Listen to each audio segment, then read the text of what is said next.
9 மணிக்கு இப்போ சொல்கிறாங்க டெஸ்ட்டை பூரா எடுத்து உள்ள உட்கார வச்சுக்கிட்டு டாக்டர் வேலையை நடத்தி விட்றாங்க.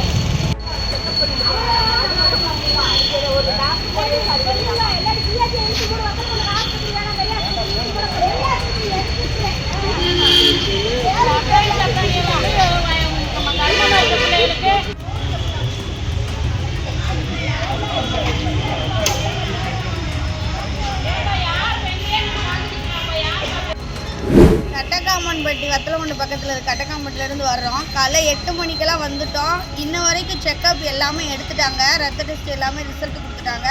கடைசியில் இப்போ என்ன சொல்கிறாங்க, டாக்டர் வரலன்னு சொல்கிறாங்க. அப்போ ஆரம்ப ஸ்டார்டிங்லேருந்தே என்ன சொல்லணும், டெலிவரி பார்க்க மாட்டோம், நீங்கள் வேறு பக்கம் போயிருங்கன்னு சொன்னால் நாங்கள் போயிருப்போம். இப்போ எல்லா டெஸ்ட்டும் எடுத்து கடைசியாக டெலிவரி டயத்தில் வந்துட்டு இங்கே இல்லை, டாக்டர் இல்லைன்னு சொல்கிறாங்க. இவ்வளோ நேரம் வெயிட் பண்ணதுக்கு என்ன வருது? இல்லாட்டினா ஆஸ்பத்திரியில் கூட ஆரம்ப ஸ்டார்டிங்கே சொல்லிட்டு நாங்கள் வராமல் வேறு பக்கம் இங்கே திண்டுக்கல், இங்கே தேனி அந்த மாதிரி கூட போயிருப்போம்ல.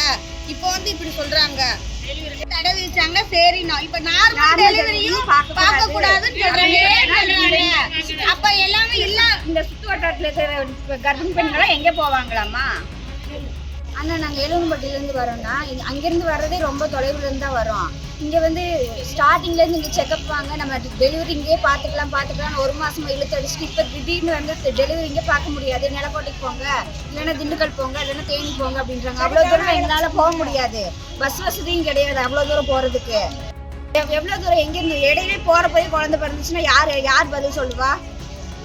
அதனால எங்களுக்கு இங்கே வத்தலக்குண்டா எங்களுக்கு டாக்டர் வேணும், டாக்டர் வந்து ஏற்பாடு பண்ணுங்க, இல்லைன்னா ஆஸ்பத்திரி இழுத்து மூடுங்க, யாருக்குமே ட்ரீட்மெண்ட் பார்க்காதீங்க. பேருக்கு